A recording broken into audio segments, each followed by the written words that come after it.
जख्म जो दिल ने खाए हैं हमेशा सब छुपाए। ग्रामी अस्सलामु अलैकुम वरहमतुल्लाहि वबरकातुहू। हजरात ग्रामी, जैसा कि आपको मालूम है कि हमारे मुल्क पाकिस्तान में सैलाब बहुत ज़्यादा पकड़ कर चुका है।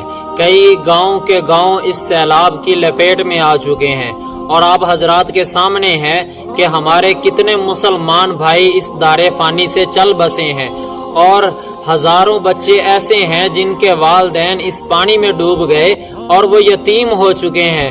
और इसी तरह कई माँ बाप ऐसे हैं जिनके मासूम बेटे और बेटियां वो इस पानी में गर्क होके डूब के दारे फानी से चल बसे हैं, लेकिन वो बेचारे खून के आंसू आज रो रहे हैं।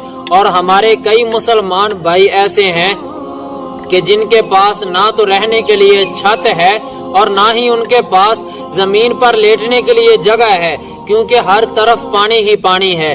और हमारे कई मुसलमान भाई ऐसे हैं जिनको ना तो खाने के लिए कुछ मिल रहा है, ना ही पीने के लिए कोई पानी मुयस्सर है, और ना ही जरूरियाते जिंदगी उनके पास हैं, और ना ही कोई मेडिसिन वगैरह की सहूलत है।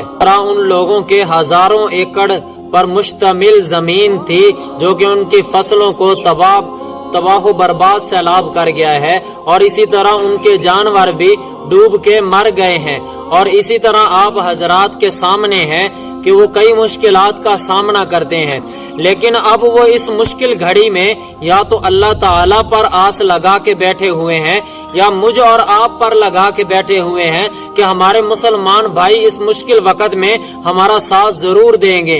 इसलिए मेरे अजीज मोहतरम भाइयों, अब वो वक्त आ चुका है कि हम लोग इन भाइयों की मदद करें। हुजूर अलैहिस्सलाम ने फरमाया कि अल्लाह ताला मुसलमान की मदद उस वक्त तक फरमाते रहते हैं जब तक वो अपनी मुसलमान भाई की मदद में लगा रहता है। और इसी तरह हदीस पाक के अंदर आता है कि अल्लाह पाक मुसलमान की हाजत उस वक्त तक पूरी करते रहते हैं जब तक वो मुसलमान भाइयों की जरूरियात को या हाजतों को पूरा करने में लगा रहता है। और कुरान पाक की आयत है वतआवनु अलल बिर्रि वत्तक़वा। अल्लाह पाक फरमाते हैं कि नेकी के कामों में एक दूसरे का ताउन किया करो। तो मेरे अजीज मोहतरम भाइयों, आज अल्लाह पाक ने हमें मौका दिया है कि हम इन मुसलमान भाइयों की मदद करें। अब सियासी इख्तलाफात को छोड़कर, मजहबी इख्तलाफात को छोड़कर अब एक होने का वक्त है और सब भाई मिलकर उनकी मदद करें।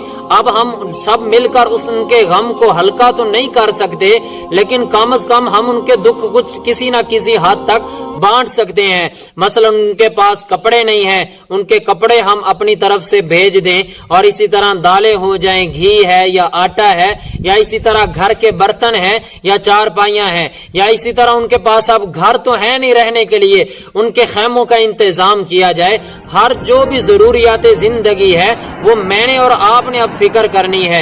इसलिए हम सब मिलकर हर इनफरादी तौर पर या हम कमेटियां तश्कील कर दें, अपने इलाकों में चंदा इकट्ठा करें, फंड इकट्ठा करें, आटा दालें इकट्ठा करें और जरूरियात जिंदगी का सामान इकट्ठा करके वहां से लेकर जाएं। अगर हम खुद इकट्ठा नहीं कर सकते तो अपना किसी जाते हुए काफिले को अपना हिस्सा जमा करवा दें। अगर हमारे पास फिर भी गुंजाइश नहीं है तो कम से कम हम उन मुसलमान भाइयों के लिए दुआए खैर कर सकते हैं कि अल्लाह पाक उन पर रहम करे और अल्लाह पाक उन पर आसानी वाला मुआमला फरमाए। अगर हम लोग इनकी मदद करेंगे तो कल क़यामत का दिन आएगा तो यही हमारे मुसलमान भाई हमारे लिए सिफारिशी बन जाएंगे कि अल्लाह इन भाइयों ने मुश्किल में हमारा साथ दिया था, हम पर गम और मुसीबतें आई थी, इन्होंने हमारे गम के अंदर शामिल होकर हमें दिलासे दिए थे। और अगर आज हमने इनकी मदद ना की और ये बेचारे इसी तरह भूखे मर गए, पहले तो इनके जानवर भी भूखे मर चुके हैं, तो खुदा ना करे क़यामत के दिन ये हमारा गिरेबान पकड़ेंगे और अल्लाह ताला को शिकायत करेंगे कि अल्लाह हम पर परेशानी आई थी, इन्होंने हमारा साथ ना दिया। तो इसलिए मेरे अजीज मोहतरम भाइयों, आखिर में यही दरखास्त है कि अब एक होने का वक्त है और इनके गमों के अंदर शामिल होकर इनकी मदद करें, चाहे वो माली तामुन हो, नगदी पैसा हो। दुआ है जो कुछ भी कहा सुना गया अल्लाह पाक हमें अमल करने की तौफीक अता फरमाए। आमीन सुम्मा।